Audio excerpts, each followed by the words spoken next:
روحي وأرواح العالمين لكم فدا واللعنة لا تزول على أعدائي سيدي غادي نعم. يوم الدين. سيدي غادي.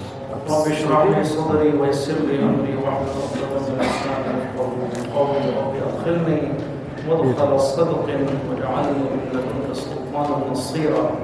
بسم الله الرحمن الرحيم.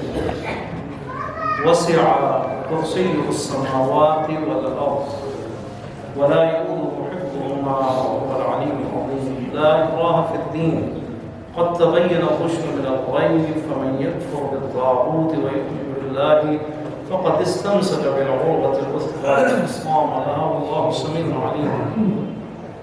والله ولي الذين آمنوا يخرجهم من الظلمات إلى النور والذين كفروا أولياءهم الطاغوت يخرجونهم من النور إلى الظلمات أولئك أصحاب النار هم فيها خالدون. الحمد لله نحمده تفسیر قرآن سورہ مبارک بقرہ 255 256 اور 257 آیت ہیں. 255 نمبر آیت میں ہماری گفتگو جاری تھی اور ابھی کچھ حصہ اس کو باقی ہے. آیت الکرسی اس کے بعد آیت روایت کے مطابق ایک ہی آیت ہے جسے آیت الکرسی کہا جاتا ہے، لیکن باقی دو آیتیں تتمہ ہیں، اس کی تکمیل ہے. اس لیے بعض علماء کرام فرماتے ہیں کہ احتیاطاً ہم فیہا خالدون تک اس کو پڑھا جائے بہتر ہے. پچھلی آیت میں عرض ہوا ابتدا سے لے کر اللہ لا الہ الا اللہ سے اس کا آغاز ہوا. ایسی آیت جو واحد آیت ہے کہ جو خود اللہ کے اسم جلالہ سے اس کا آغاز ہوتا ہے. اللہ لا الہ الا هو الحی القیوم. سب سے پہلے اللہ کی حاکمیت کا اعلان ہوا. اللہ لا الہ الا، خدا کی حاکمیت مطلق ہے. مطلق سے مراد یعنی خدا کی حاکمیت ہر چیز پر حاوی ہے. حاکمیت سے مراد یعنی خدا کا حکم ہر چیز پر ہے، ہر ذرے پر ہے اور ہر وقت ہے. ٹھیک ہے، کوئی حاکم اگر انسان کی شکل میں ہو تو اس کی حکومت کہاں تک ہے؟ ممکن ہے یورپ میں ہو ذرا مثلا، ایک ملک پر ہو، ایک سرزمین پر ہو، ایک خطے پر ہو. پوری زمین پہ تو نہیں ہے نا حکومت. امام زمان عاجل اللہ فرج شریف آپ کی حکومت بھی زمین پر ہی. ٹھیک ہے، خدا کی حاکمیت اور حکم اور آرڈر اس کی جو وسعت ہے وہ کہاں ہے؟ زمین ہے، آسمان ہے، کہکشانات ہیں، سورج کے اوپر ہے، چاند کے اوپر حکومت ہے. ٹھیک ہے نا، حکومت سے مراد پورا اختیار خدا کے ہاتھ میں، جیسا چاہے، جیسا حکم دے، جیسا چلائے، جیسا سسٹم بنائے. وہ خدا حاکم ہے، حاکمیت مطلق ہے. اس کے مقابلے میں حاکمیت مثلا غیر مطلق ہے، چھوٹی حکومت، کچھ عرصے کے لیے حکومت، کچھ سرزمین پر حکومت. اس کے مقابلے میں حکومت مطلق خدا. یہ بات ہوئی. اس کے بعد خداوند متعال کی یہ حاکمیت، اور اس حاکمیت میں خدا کی حاکم ہونا کیا ہے؟ حی ہے. وہ ایسی حکومت ہے، ایسا حاکم ہے جو حی، ہمیشہ زندہ ہے، جس کے لیے موت نہیں ہے. حی ہے اور قیوم ہے، اور وہ حاکم ہے کہ جو سہارے کی ضرورت نہیں، جس کو رہنے کے لیے، قائم رہنے کے لیے سہارے کی ضرورت نہیں. اور ہر شے، ہر انسان، ہر چرند پرند، ہر موجود اس کے سہارے کا محتاج ہے. ایسا حاکم ہے، حاکم مطلق جو زندہ ہے، ازلی ہے، ابدی ہے، اور جو ہمیشہ کے لیے ہے. قیوم ہے، نہ خود اپنے ذات میں قائم ہے، کسی کے سہارے کی ضرورت نہیں ہے، بلکہ ہر کوئی اس کا محتاج ہے، سہارے کا محتاج ہے، رزق کا محتاج ہے، سانس کا محتاج ہے، آکسیجن کا محتاج ہے.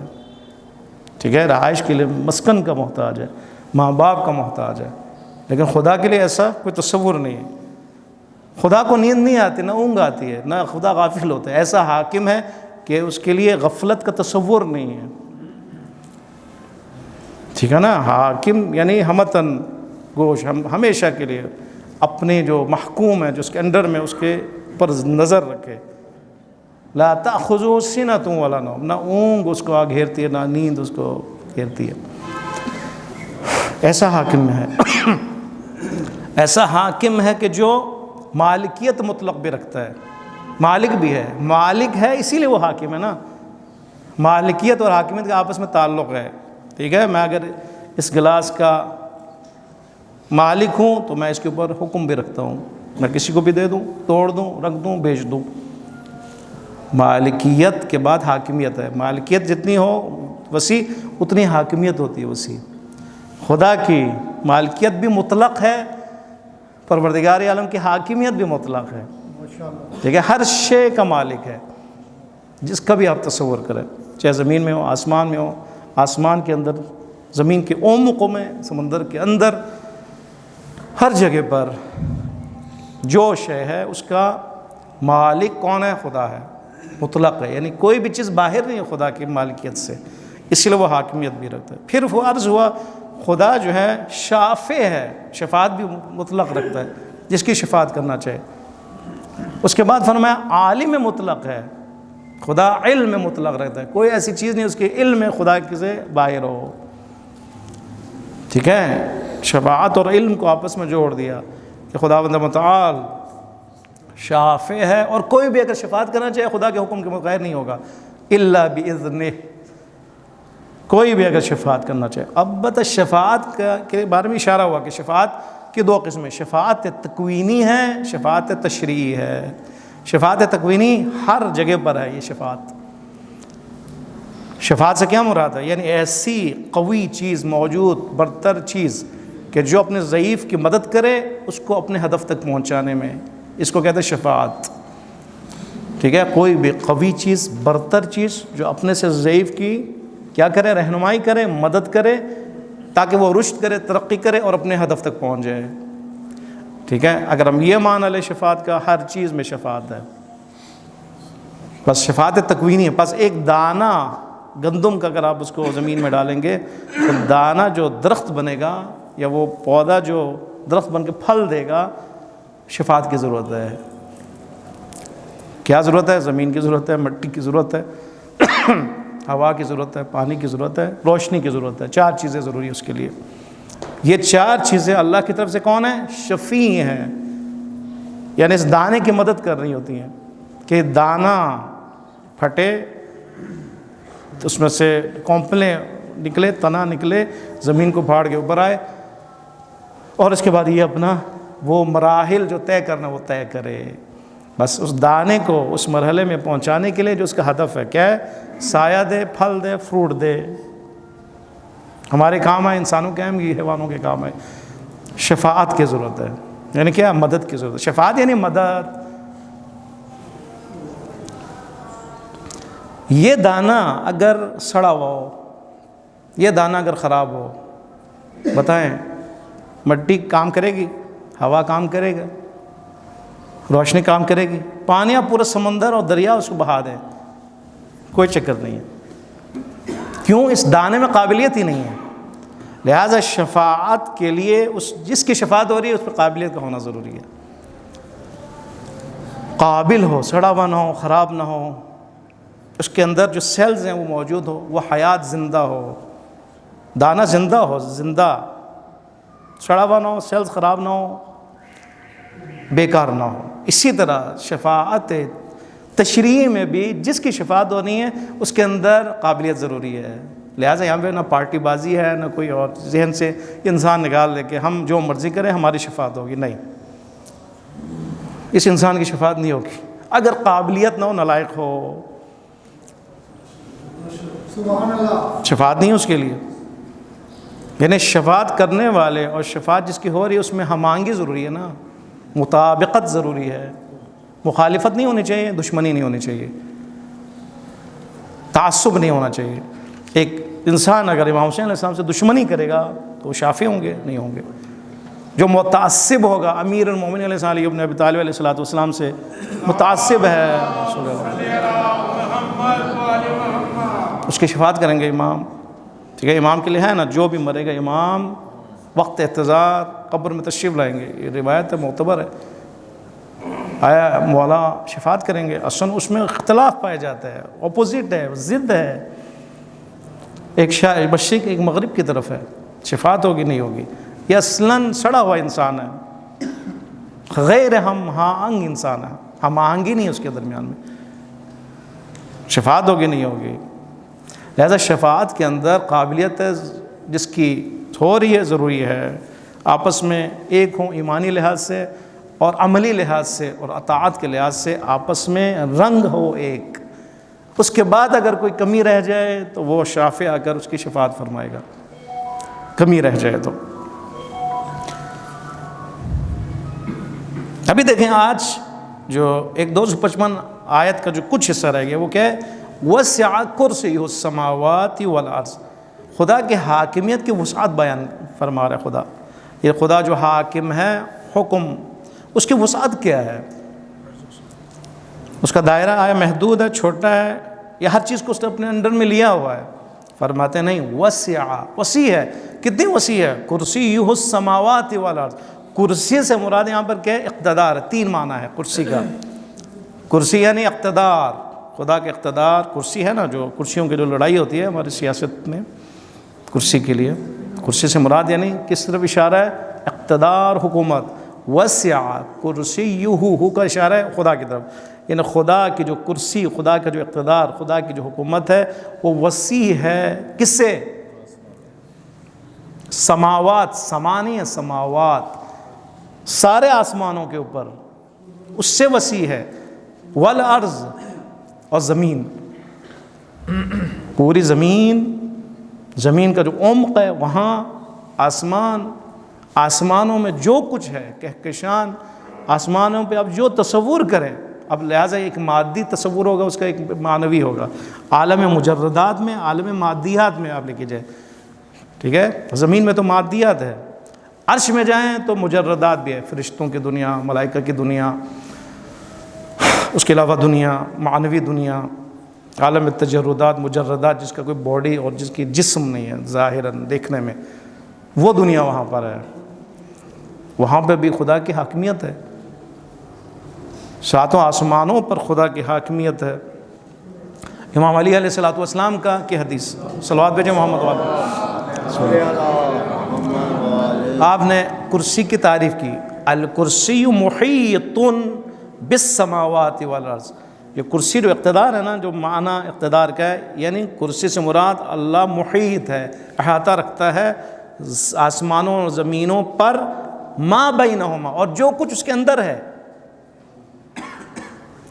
وما تحت الثری، اور جو زمین کے نیچے ہے، عمق میں ہے، جو کچھ آسمانوں میں، 7 آسمانوں.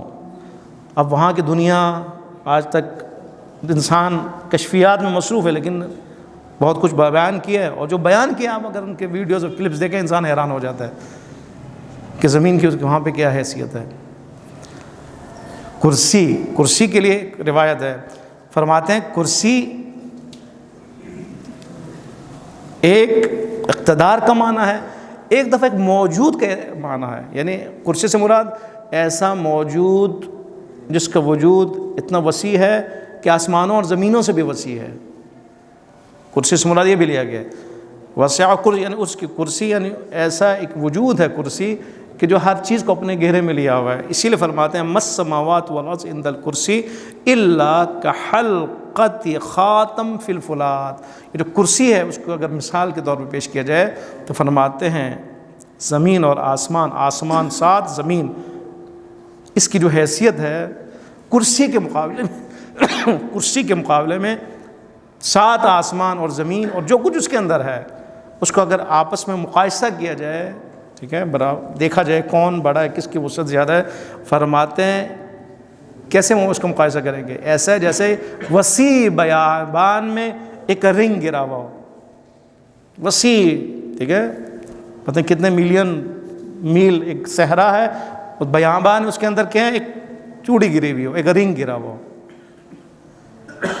کیا حیثیت ہے اس صحرا میں، اتنے بڑے صحرا میں ایک رنگ گرا ہوا ہو، اس کی کیا حیثیت؟ فرماتے ہیں پورے زمین اور آسمان کی حیثیت اس رنگ کی طرح اس کرسی کے مقابلے میں اتنی وسیع ہے کرسی. الا کحلقۃ، حلقہ یعنی رنگ کو کہا جاتا ہے، خاتم فی فلات، بیابان کے اندر. ایک معنی علم کا ہے، کرسی سے مراد علم ہے. امام صادق علیہ السلام سے سوال کیا گیا، یا امام وسع کرسیہ، سے کیا مراد ہے؟ وسیع ہے اس کی کرسی آسمان و زمین سے بھی زیادہ. فرماتا علم مراد ہے. علم یعنی مسند علم، وہ بھی کرسی. استاد کہاں بیٹھتا ہے؟ کرسی کے اوپر. سارے اس کے اوپر احاطہ ہوتا ہے، اس کا حکومت ہوتی ہے، بات کر ہوتے ہیں، سارے سن رہے ہوتے ہیں. اس لیے کرسی سے مراد علم مراد ہے. کرسی علمی کرسی. بس خدا کا جو علم ہے وہ بھی کیا، ہر چیز کو اپنے گھیرے میں لیا ہوا. کرسی سے مراد علمی، کرسی سے مراد اقتدار، اور کرسی سے مراد ایسا وجود ہے کہ جو اس کے مقابلے میں بالکل کیا ہے، ایک بیابان کی طرح ہے، جس کے سامنے پوری کائنات ایک رنگ کی طرح ہے. اس سے پہلے علمی ہی کا بھی تو آتا ہے، وہ کیا چیز؟ لفظ آتا ہے علمی. علمی، جی جی علم. کس کے پہلے؟ آیت میں جی جی لفظ ہے وہ علم کا نظر سے بھی کہا. علم اس سے پہلے آیا ہوا ہے، اس سے پہلے گزر چکا ہے. جب اس سے پہلے 255 آیت میں وَلَا يُحِيطُونَ بِشَيْءٍ مِّنْ عِلْمِهِ إِلَّا بِمَا شَاءَ، اس سے پہلے آیا ہوا، لیکن وہ شفاعت سے مربوط ہے. لیکن یہاں پر ان 3 مطالب میں سے ایک علم بھی ہے جو پہلے بیان ہوا ہے. اگر اس کو ہم جوڑیں تو وہ پھر اٹیچ ہو جائے گا بعد میں اس سے، ٹھیک ہے نا. اس کا علم جو ہے اتنا وسیع ہے کہ کوئی بھی اس خدا کے علم میں جو مطلق علم مطلق خدا ہے اس سے نہیں لے سکتا مگر اس کی اجازت سے. یعنی علم خدا، یعنی خدا علم اگر دے گا تو خود خدا کے اذن سے ہوگا، اور وہ چاہے گا تو ان کو دیں گے. لیکن پھر بھی جو علم ہے وہ خدا کے مقابلے میں کچھ بھی نہیں ہے نا. اگر معصومین کا علم بھی خدا کا دیا ہوا ہے، محدود ہے خدا کے علم کے مقابلے میں. اور اس کو اگر لیں تو یہاں پہ پھر اس کو ہم اسی سے منسلک کریں گے کہ اس کی کرسی یعنی علمی جو وسعت ہے وہ کیا ہے، اتنی بڑی آسمانوں اور زمینوں سے بھی ہے. پھر فرماتے ہیں یہ جو کرسی ہے، یہ جو اقتدار ہے، اگر اقتدار اس کو معنی لیا جائے اور حکومت معنی لیا جائے، فرماتے ہیں آیا خدا حکومت کر کر کے تھک جاتا ہے؟ تھک جاتے ہیں نا. ہے کوئی دنیا میں ایسا کہ وہ کر کر کے تھک بھی جائے؟ ممکن ہے تھک جائیں. چلے جاتے ہیں جزیرے میں اور جا کے ہم زندگی بسر کرتے ہیں. انسان کی اگر بات ہو تو جب بوڑھا ہو جائے، جب چلنے کے قابل نہ ہو تو وہ کیا ہوتا ہے؟ کہتا ہے بس اب میرا بیٹا ہوگا اقتدار میں. فرماتے نہیں وَلَا يَعُودُهُ حِفْظُهُمَا، وہ خدا تھکتا نہیں ہے اس کے حفاظت سے. بس کرسی جو ہے جس کے اوپر آسمان و زمینوں کے اوپر اس کے اقتدار ہے، اس کی حفاظت کی ضرورت ہے. خدا حفاظت بھی محافظ ہے اس کا. خدا کی حفاظت نہ ہو، امر تکوینی نہ ہو تو سارا کچھ گر جائے. آسمان اپنی جگہ پہ قائم نہ ہو، زمین قائم نہ ہو، ٹھیک ہے، چاند کی حرکت اور نور قائم نہ ہو، موجود نہ ہو، سورج کی روشنی اپنی جگہ پر قائم نہ ہو، ستاروں کا آنا اور چمک جو ہے وہ قائم نہ ہو، اپنی جگہ پر موجود نہ ہو. یہ سارا کیا ہے؟ پروردگار عالم کی اس حکومت کا نتیجہ ہے. حاکمیت ہے، مالک ہے، اور وہ خداوند متعال حاکم بھی ہے. اور یہ حکومت ہمیشہ کے لیے، اور خدا تھکتا نہیں ہے.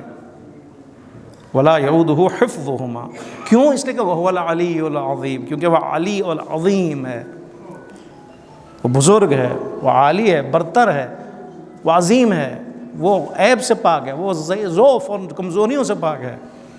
اس خدا کے اندر کوئی انسانی اوصاف نہیں، الہی اوصاف ہے.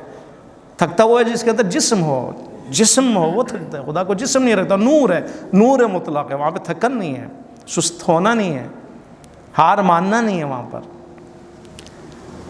وَلَا يَعُودُهُ حِفْظُهُمَا وَهُوَ الْعَلِيُّ الْعَظِيمُ. اس کے بعد خداوند متعال فرما رہے ہیں لا اکراہ فی الدین قد تبین الرشد. لا اکراہ فی الدین یعنی دین میں کوئی جبر نہیں ہے. ہے کوئی جبر دین میں؟ جبر نہیں ہے دین میں. پھر آپ نماز کیوں پڑھتے ہیں؟ جبر نہیں ہے. روزہ کیوں رکھتے ہیں؟ نہیں تو یہ پنش ہوگی، نہیں ہوگا تو یہ کفارہ ہوگا، توڑ دیا تو یہ جبر میں نہیں آئے گا. نماز نہیں پڑھیں گے تو کافر ہو جائیں گے، یہ جبر میں نہیں آئے گا. دیکھیں دین میں آنے کے بعد دین پہ عمل کرنا ہے، وہ تو ہے نا، وہ تو ریڈ لائنز ہے اس کے اپنے. لیکن اب دین کے باہر ہیں اور کوئی آنا چاہتا ہے دین میں، اس کے لیے جبر ہے. جبر نہیں، اس کے لیے آپ کھینچ کے لائیں زبردستی. آپ نے مسلمان ہونا ہے، ضرور ہونا ہے، ورنہ یہ ہوگی ایسی کی تیسی. اس کے لیے شان نزول ہے. دیکھیں ابو حسین مدینے میں رہنے والا ہے، اس کے 2 بیٹے ہیں، اور 2 بیٹے کیا ہیں؟ مسلمان ہیں. تجارتی قافلے جو آتے ہیں بہت خطرناک ہے، جو باہر کے جو NGOs آتے ہیں نا بڑے خطرناک ہوتے ہیں. یہ وہاں اس وقت بھی یہ ہوا کرتا تھا، تجارتی قافلے آتے تھے، سامان لے کے مدینے میں پہنچتے تھے، مسیحی ہوتے تھے، تبلیغ کرتے تھے وہ. بہت سے جو بے شعور اور بے بصیر لوگ اس میں چنگل میں آ جاتے تھے. ابو حسین کے دونوں بیٹے متاثر ہو گئے ان کی تبلیغات سے، مسیح ہو گئے، مسلمان سے مسیحیت میں چلے گئے.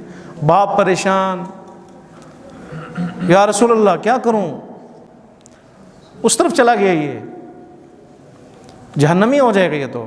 آیا مجھے اجازت ہے میں اس کو زبردستی بالجبر اس کو لاؤں واپس دین اسلام کی طرف. یہ آیت نازل ہوئی 256 لا اکراہ فی الدین.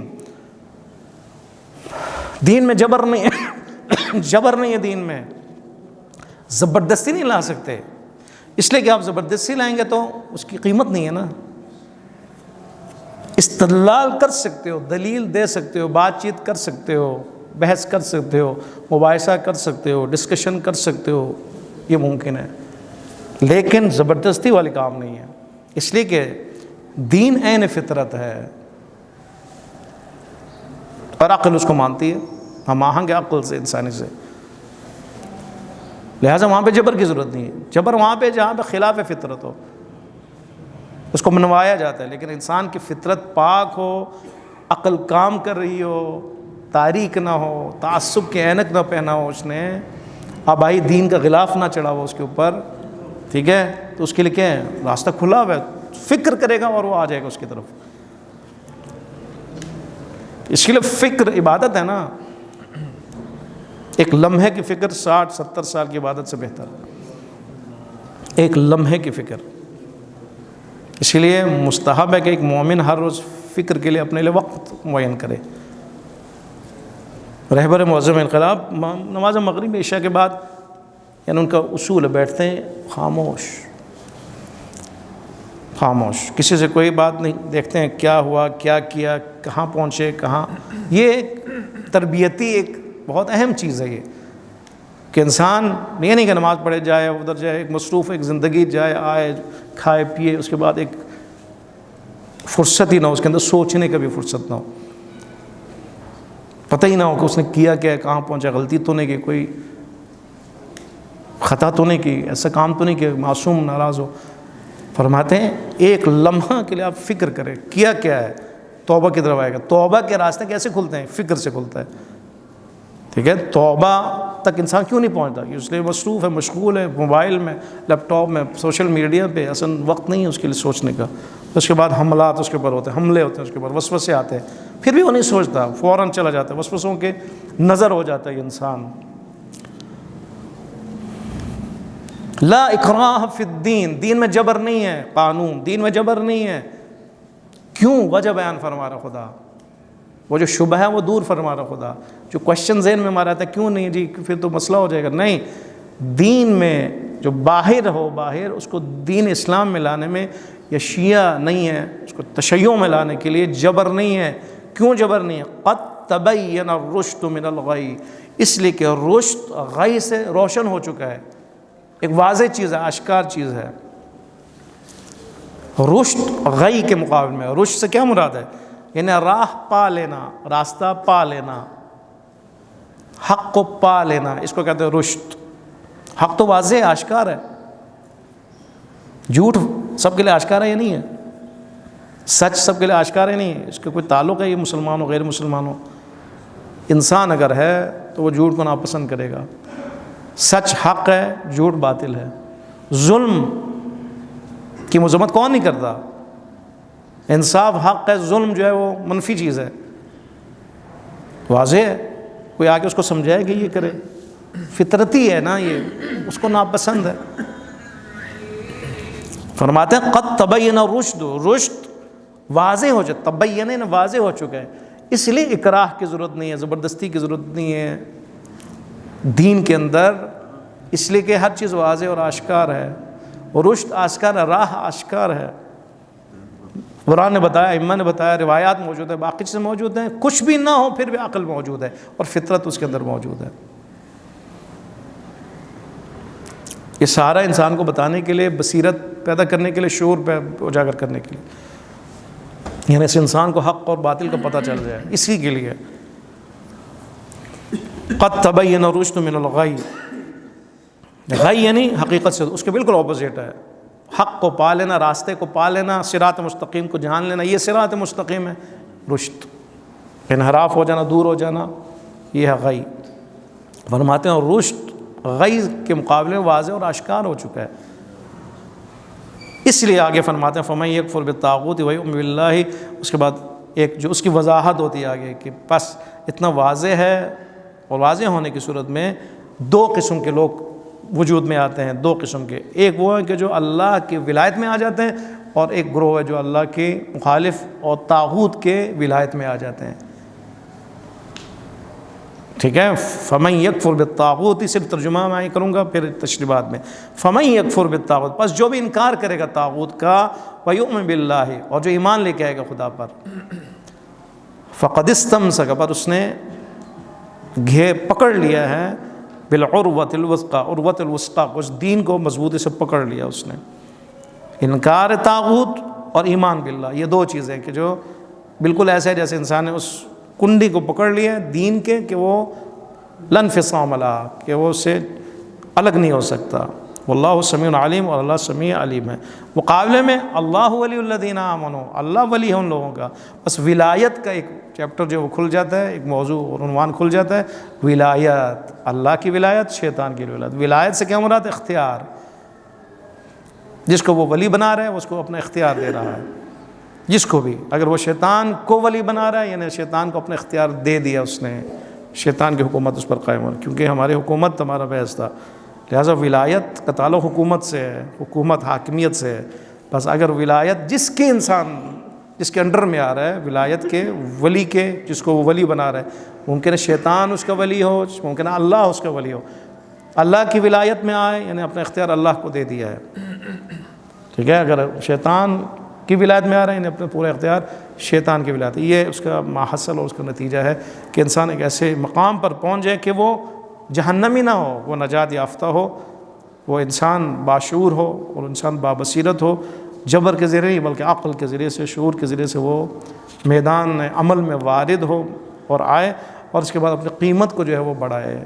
خداوند متعال ہم سب کو انشاءاللہ قرآن کو سمجھنے کی توفیق عطا فرمائے۔ اللهم صل على محمد وآل محمد وعجل فرجهم يا حامد بحق محمد، يا علا بحق علي، يا فاطر بحق فاطمة، يا محسن بحق الحسن، يا قديم الإحسان بحق الحسين، وبحق 9 المعصومين من ذرية الحسين۔ پروردگارہ بحق محمد وآل محمد، ہمارے اس قلیل عبادت کو قبول فرما۔